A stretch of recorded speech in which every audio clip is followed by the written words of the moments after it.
orang tadi akan dengan siksaan, ya, yang mana itu tidak akan kemudian diberikan kepada satu orang pun dari seluruh alam semesta ini.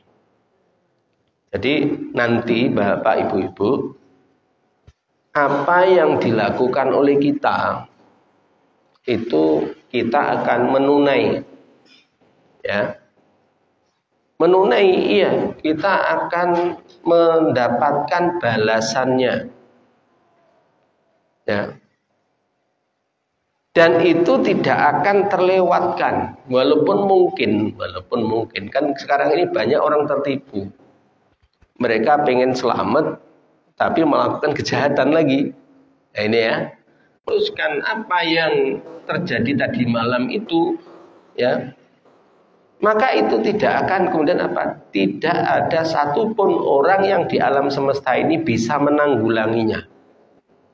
Ya, betul itu. Tetapi karena rahmatnya Allah Subhanahu Wa Taala, kita masih diberikan kesempatan. Ya. Tapi apakah kemudian diberikan kesempatan itu kemudian kita mau kembali kepada Allah Subhanahu Wa Taala, itu kemudian Lah perjalanan yang mungkin dari tadi malam sampai sekarang ini. Ya, kalau tidak suatu ketika kemudian memang Allah Subhanahu Wa Taala akan menurunkan dengan betul-betul bahwa apa yang digerakkan oleh Allah itu akan mengenai pada diri orang-orang yang ada di sekitarnya. Beberapa waktu kemarin, ya, itu di daerah Sumatera itu mereka sudah sangat ketakutan 8,9 skala Richter dari BMKG akan terjadi tsunami yang dahsyat, kan gitu ya. Tetapi tatkala kalau kemudian itu Allah tidak menurunkan itu, sesungguhnya rahmat Allah itulah yang kemudian pada diri kita semuanya, ya. Tetapi apakah kemudian orang itu menerima rahmat itu kemudian dia bersyukur ataupun tidak, itu kemudian berlalu sampai detik ini, bukan? Ya, inilah persoalannya, ya. Kenapa umat Rasulullah SAW itu tidak diadab sebagaimana adabnya kaum terdahulu, ya. Kalau kaum terdahulu sudah nggak ada posisi bagi mungkin sekarang ini, ya. Dikandani orang gelem gugu, diperingatkan nggak mau gugu, maka utusan itu semuanya ini, ya, semuanya para utusan Allah sampai kemudian pada akhirnya Nabi Isa diambil oleh Allah, ya. Itu pun kemudian oleh Allah Subhanahu Wa Taala, umat-umat terdahulu itu setelah 3 hari mereka dihancurkan oleh Allah Subhanahu Wa Taala. Orang-orang siapa yang dihancurkan? Orang-orang yang durhaka kepada Allah, walaupun sudah diutus para utusan-utusan tadi. Tapi subhanallah, bagi kita semuanya, Bapak Ibu-ibu, kita ini banyak kemurahan dari Allah Subhanahu Wa Taala karena rahmatnya Allah. Ya, tidak sebagaimana diadabnya, ya, kaum Rasulullah SAW itu sebagaimana kaum terdahulu. Tetapi kalau sudah Allah nanti itu menurunkan, ya, maka nanti akan mengenai siapapun orang yang ada pada saat itu, baik dia durhaka kepada Allah ataupun dia orang yang beriman. Ini loh, ya. Saya lanjutkan, ya. Fa'amarallahu bahr. Maka Allah Subhanahu Wa Taala memerintahkan laut, ya. Jadi itu merupakan masyiatullah, merupakan haknya Allah, kehendaknya Allah, walaupun tercecer-cecer, kan gitu ya. Semisal contohnya lagi tidak dibakar lah, dimakan binatang sekalipun, dietet-etet sampai kemana-mana, maka itu pun nanti apakah kemudian tidak dibangkitkan oleh Allah? Semuanya dibangkitkan. Iya, caranya bangkit ya itu sudah dibakar. Nah, itu bukan wilayah kita. Tapi yang jelas, ya, Allah Subhanahu wa taala itu memberitahukan apabila waktunya nanti yaumul ba'ts, yaumul kebangkitan, maka manusia dimanapun berada, diketahui matinya ataupun di mana, artinya tidak diketahui meninggalnya di mana dan mungkin hilang, mungkin hancur, mungkin ini, maka semuanya akan bangkit sebagaimana utuh pada saat kemudian apa dia hidup. Ya. Nah, oleh karena itu ini yang kemudian kita harus perhatikan, ya. Jangan sampai kemudian dengan fenomena-fenomena ini ternyata apa? Wah, kita merasa bagaimana ya, kuburannya enggak jelas ya. Ya. Gimana berdoa kan biasanya kan gitu ya. Maka apa? Berdoa kepada Allah Subhanahu wa taala. Kepada siapa? Kepada ditujukan kepada si fulan. Boleh. Ya. Tidak mesti harus kemudian apa? Memang ada ajaran tuntunan dari Rasulullah SAW kalau kita mendoakan kepada mayit atau kemudian orang yang kemudian ada kubur, boleh di pusarannya, boleh.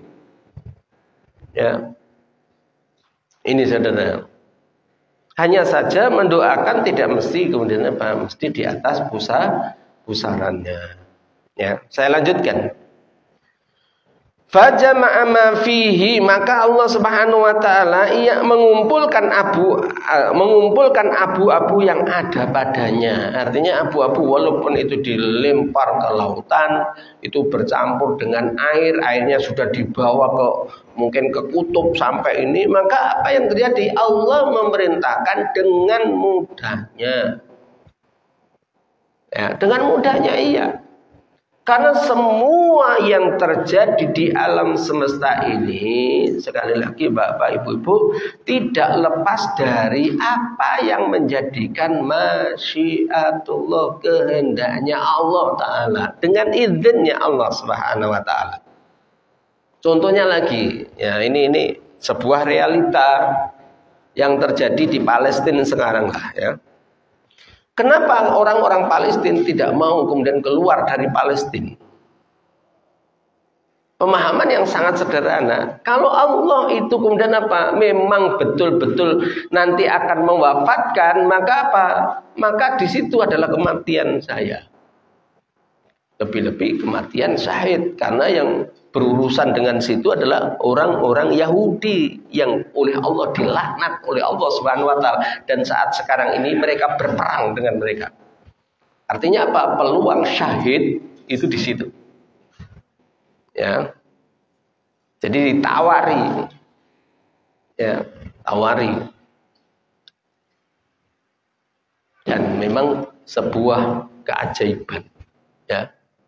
Keajaiban yang terjadi di dataran Palestina. Perempuan-perempuan itu memiliki anak itu keluar tidak hanya satu, kadang 3, 2. Ya, setiap lahir begitu.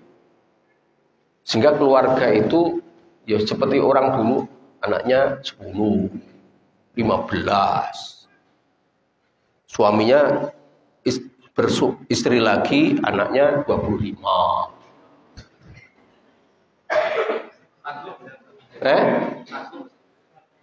Loh iya, loh itu fakta yang ada di mana, di Palestina.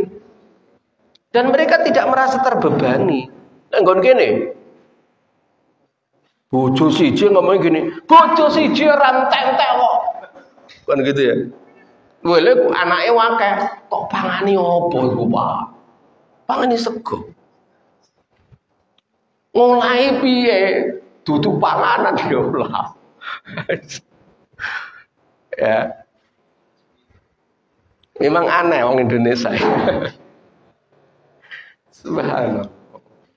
Dan subhanallahnya lagi, anak-anak Palestina itu kemudian apa? Penghafal Quran. Kecil sudah hafal Quran. Subhanallah. Sehingga kenapa di dalam hadisnya Rasulullah, kalau ingin melihat ya keimanan akhir zaman itu di dataran Syam. Ya, dataran Syam. Dataran Syam itu mana? Ya termasuk Palestina. Subhanallah. Ya mudah-mudahan walaupun kita jauh dari Palestina ya, tapi mari kita ambil ibrah. Ya. Ujian Allah di negeri ini tidak seberat sebagaimana saudara-saudara kita di sana. Ya. Ini saudara. Rahmat Allah berarti di Palestina besar sekali. Oh iya. Besar sekali. Wong imbalannya syahid. Masuk surga. Ya. Ini saudara. Saya lanjutkan. Walaupun itu kemudian sudah tersebar kemana-mana, ya hancur, ya seperti yang kondisi yang akhir-akhir ini, ya. Jadi senjata-senjata Amerika didatangkan lagi, ya, didatangkan lagi. Nggak selesai-selesai Pak Ghazali. Memang perlu diketahui Bapak-bapak, Ibu-ibu, dataran Syam termasuk Palestina itu memang peperangan tidak akan berhenti sampai yang namanya pintu Baitul Maqdis itu diambil oleh kaum muslimin. Ya. Jadi kalaupun kemudian ada ngomong ayo perdamaian gencatan semesta nih, maka nampaknya skenario Allah itu berjalan yang mungkin ada manusia yang tidak mengendakinya itu. Katakanlah gencatan senjata yang kemudian diambil, ya, maka itu pasti kemudian apa akan dikhianati oleh siapa? Bani Israil. Pasti begitu, iya. Jadi inilah mungkin apa? Mungkin secara ayat kauniyah, ya kenapa ya? Di dalam hadisnya Rasulullah SAW nanti akhir zaman itu akan ada peperangan. Orang-orang Yahudi itu akan diburu dan dibunuh. Ya. Berarti habis nanti, akan habis. Sampai-sampai kemudian apa? Yang namanya batu pun kemudian berbicara, "Hai muslim, di belakangku, di balikku ini ada Yahudi, bunuhlah." Ya. Sampai di dalam sebuah riwayat Al-Fitan, ya, kaitannya dengan persoalan akhir zaman itu diberitakan begitu di dalam hadisnya Rasulullah SAW. Hanya saja yang jelas, ya, dengan fenomena semakin gencarnya ini nanti kemudian apa? Nanti akan ada pasukan yang tidak terkalahkan, pasukan kecil tapi tidak terkalahkan. Ya, sudah hancur begitu Pak Ghazali. Ya, ternyata salah satu benteng yang nanti digunakan juga yang sekarang ini digempur oleh Amerika dan Israel itu, dan orang-orang Eropa. Saya lanjutkan. Walaupun berantakan, ya, walaupun mungkin tercecer, nggak dikebumikan, semisal ya, kemudian terpisah dengan jasadnya, maka tetap Allah akan kemudian mengumpulkan jasad tadi. Walaupun itu tercecer di darat, walaupun sebagian kemudian disebar di lautan sampai kemudian yang namanya air itu sudah kemana-mana, maka apabila Allah Subhanahu Wa Taala fajama'a ma fihi, maka apabila Allah berkehendak untuk mengumpulkannya, maka apa yang ada di dalam bahr wan nahar, ya, albar, ya, maka semuanya itu akan terkumpul. Wa amara albarra fajama'a fihi. Maka apabila kemudian Abu tadi oleh Allah dikehendaki untuk mengumpulkan, memerintahkan untuk mengumpulkan, maka darat pun kemudian apa yang ada di bumi ini mengumpul. Ya. Caranya gimana? Wallahu a'lam. Mungkin jangkauan kita, jangkauan yang mungkin kita ini bisa berbicara, oh nanti itu akan terjadi angin, ya, maka akan membentuk tubuh. Wallahu a'lam. Jadi angin bus, ya, itu kemudian apa membentuk, ya. Wallahu a'lam. Itu kan jangkauan akal kita dalam berpikir kita. Ya, gimana bisa itu ada tembok jauh itu yang sudah tersebar di. Nah, inilah yang kemudian kita tidak berpikir ternyata alam semesta ini adalah miliknya Allah Subhanahu wa ta'ala. Ya. Summa qala lam fa'alta, ya. Maka kemudian ada sebuah pertanyaan, ya, yang ditujukan, ya, mengapa engkau melakukan itu, ya?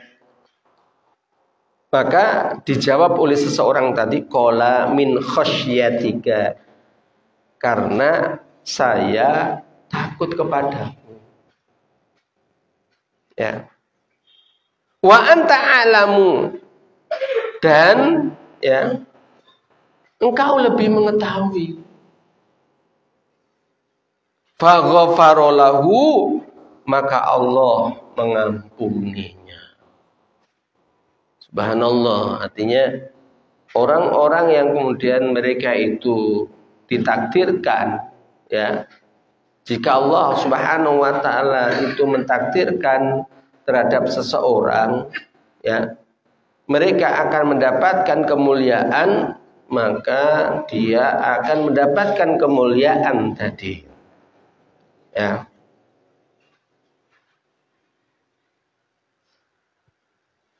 Tetapi ini hal yang lain apabila yang mati itu adalah siapa? Orang kafir. Jadi orang kafir itu nanti, ya bapak ibu-ibu, ini kenapa kalau kita lihat tafsirnya di dalam surat Al-Fatihah terutama, yaitu Bismillahirrahmanirrahim, ya, ataupun dalam setiap bacaan basmalah, kenapa di situ ada Ar-Rahmanir-Rahim? Maka kalau kita membuka tafsir, Ar-Rahman itu adalah kasih sayang Allah di dunia saja kepada siapapun, semua makhluk. Tapi Ar-Rahimnya Allah Subhanahu wa ta'ala itu hanya diperuntukkan kepada orang-orang yang beriman. Orang kafir nanti nggak dapatkan.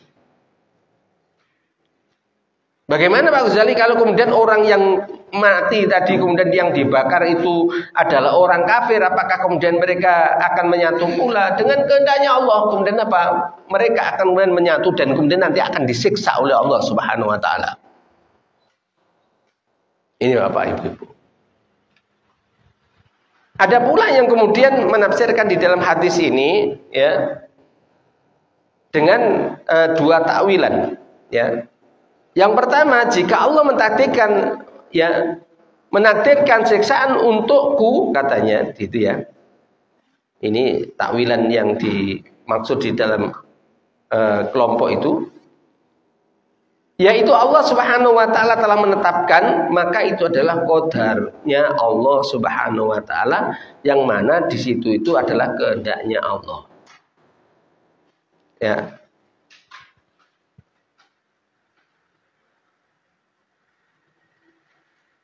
Yang kemudian yang kedua, kalaupun kemudian itu, ya, mentakdirkan siksaan untuk itu, untuk orang tadi, rojul tadi, itu kemudian diberikan oleh Allah, ya, sesungguhnya Allah Subhanahu wa ta'ala itu akan mempersempitkannya, ya, dengan siksaan tadi, dengan mempersempitkannya dia. Jadi kalau ada istilah bahasane wong Jawa itu kan ada yang berdoa begini, muga-muga diampuni oleh Gusti Allah dan jembar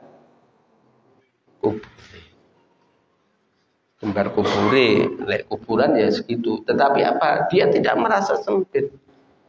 Kenapa? Karena tidak akan dihimpit dengan siksaan, ya, dengan leluasannya.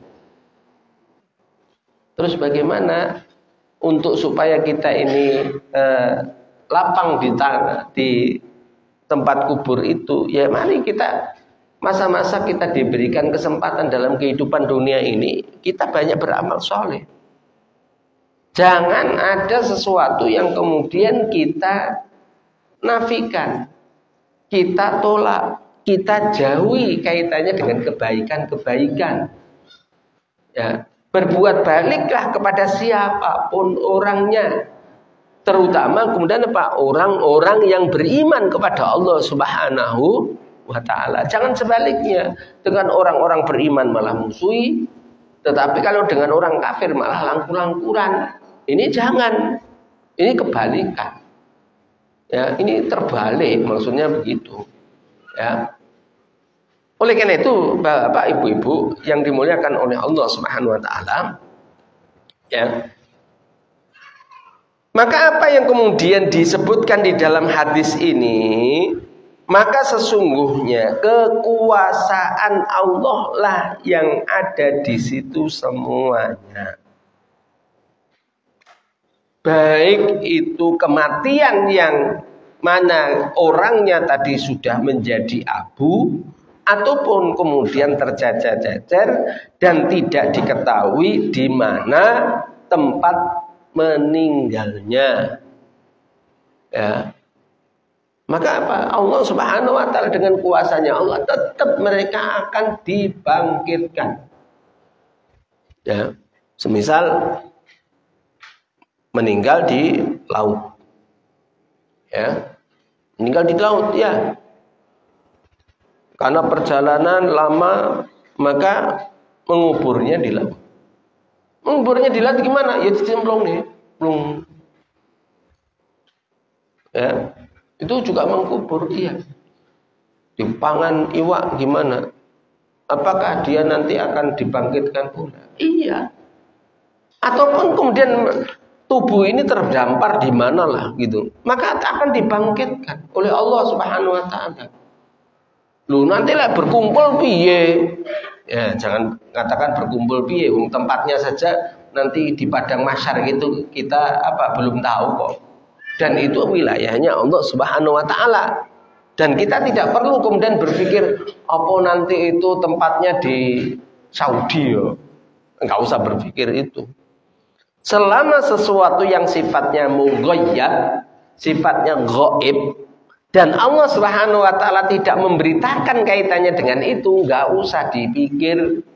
Yowis percaya nanti kemudian ada padang mahsyar, ada peradilan Allah. Kita nanti akan kemudian mendapatkan semua perbuatan kita dari sejak kecil sampai kemudian kita ini meninggal dunia. Maka kita akan ditunjukkan amal kebaikan dan keburukan kita. Ini Bapak, Ibu-ibu. Gimana ya caranya ya? Sebenarnya ayat kauniyah pada saat sekarang ini kita ditunjukkan oleh Allah. Contohnya apa? Dengan HP ini. Sekarang ini live. Ya kan?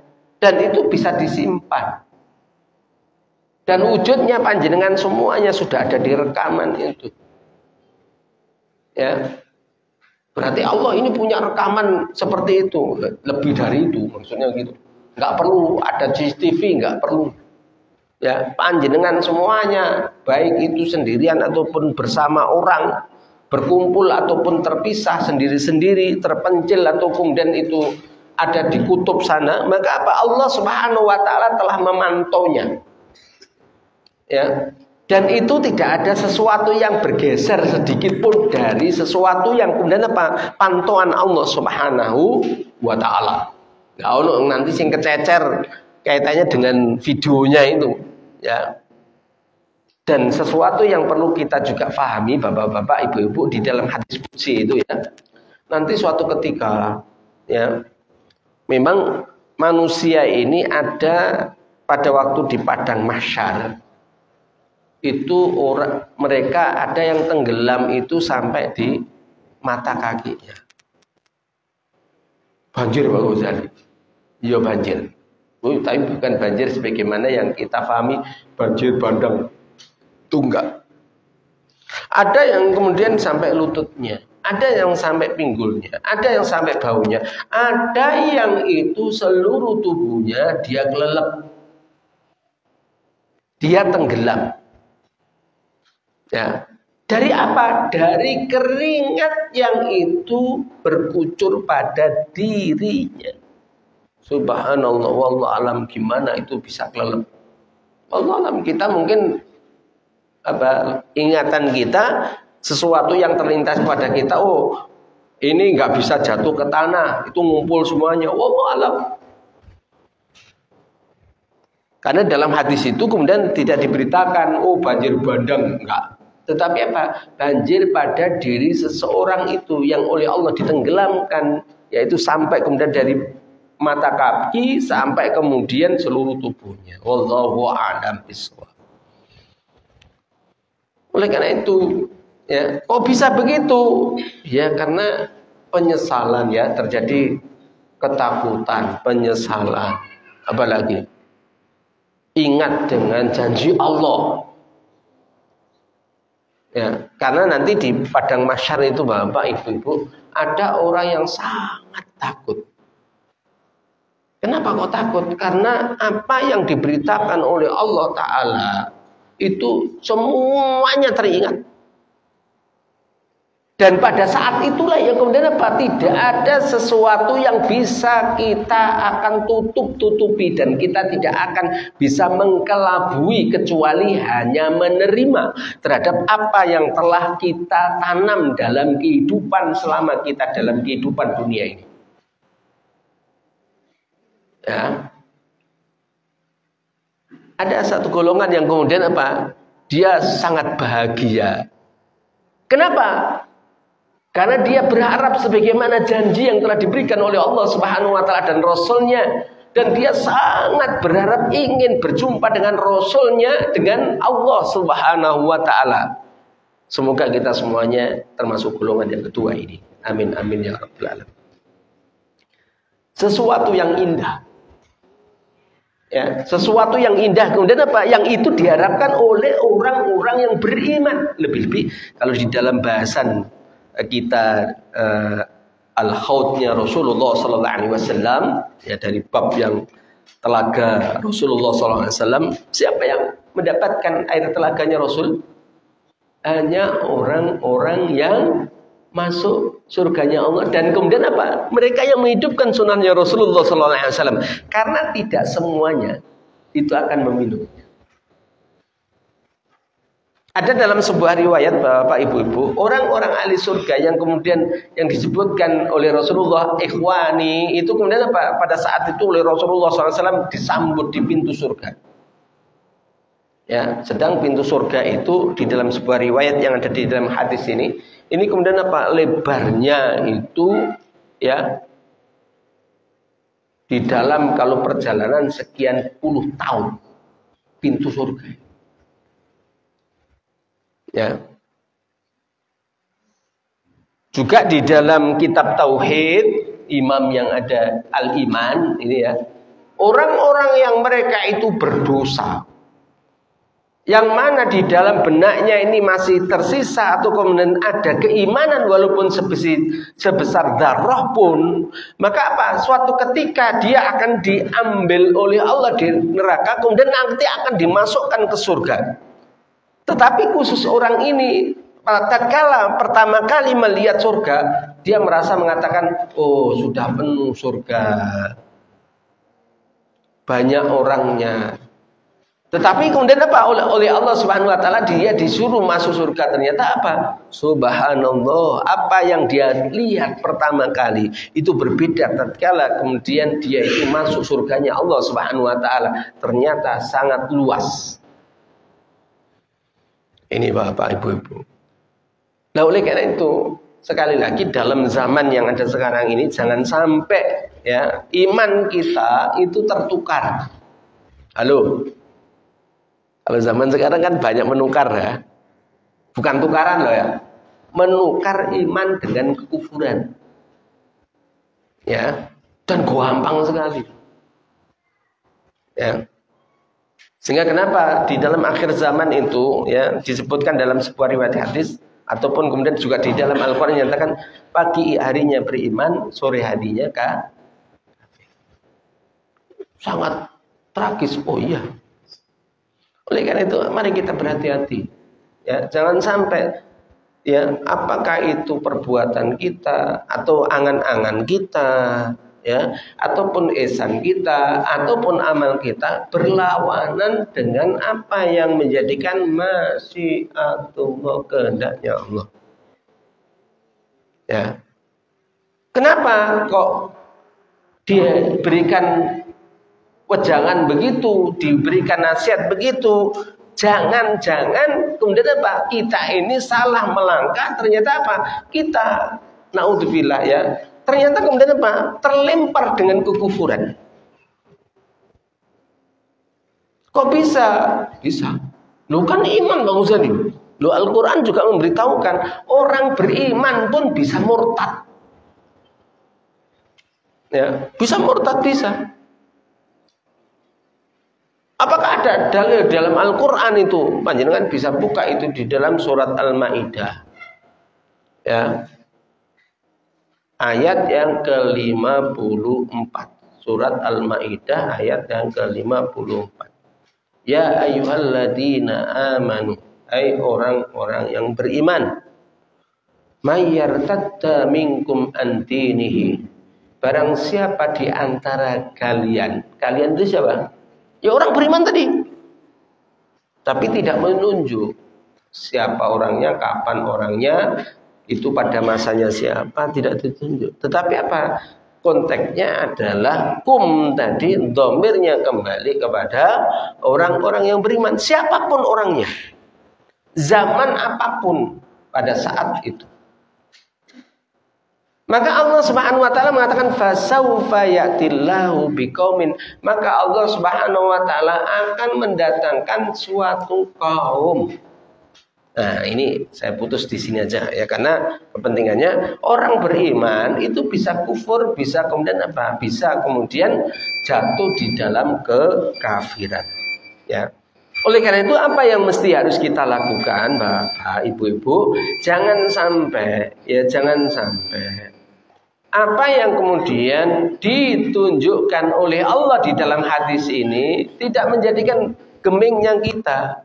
Mari kita tata kembali kehidupan kita ini agar kemudian apa? Akhir yang kita harapkan. Sopo to sing panjenengan di sini nggak ingin masuk surga? Saya yakin nggak ada. Semuanya pengen masuk surga. Dan berharap setelah kemudian dalam kehidupan mengakhirkan kehidupan dalam kondisi apa? Husnul khotimah. Kematian yang dalam kondisi yang baik. Ya. Gimana kematian dalam kondisi yang baik? Pada saat mengerjakan kebaikan mati. Pada saat panjenengan, maaf, ini bukan mendoakan, tapi ini persoalannya kemudian apa? Takdirnya Allah. Oleh karena itu kalau kemudian mungkin keju-keju dan ini ya, mungkin lebih-lebih ada kesibukan, jangan sampai kita ini menunda dengan kebaikan tadi. Jalankan. Ya. Kenapa? Karena mungkin jadi pada saat itu Allah Subhanahu wa taala akan mengambil yang namanya nyawa kita. Siapa yang enggak bahagia? Oh, bahagia. Ya. Oleh karena itu Bapak Ibu, mari ya kita tutup. Akhrajahu al-Bukhari fi Kitabil Tauhid. Hadis ini dikeluarkan oleh Bukhari di dalam kitab Tauhid, bab qauli ta'ala yuriduna ayyabdalu kalam Allah. Ya, yaitu ya kitab Tauhid dengan firmannya Allah Subhanahu wa taala, yaitu mereka hendak merubah janji Allah Subhanahu wa taala. Kita akan bisa dapatkan banyak penjelasan, yaitu kita mesti harus membuka kitabnya Bukhari wa Muslim di dalam kitab Saikhani. Wallahu a'lam bishawab. Mari kita akhiri dengan doa kafaratul majlis. Subhanakallahumma wa bihamdika asyhadu an la ilaha illa anta astaghfiruka wa atubu ilaik. Assalamualaikum warahmatullahi wabarakatuh.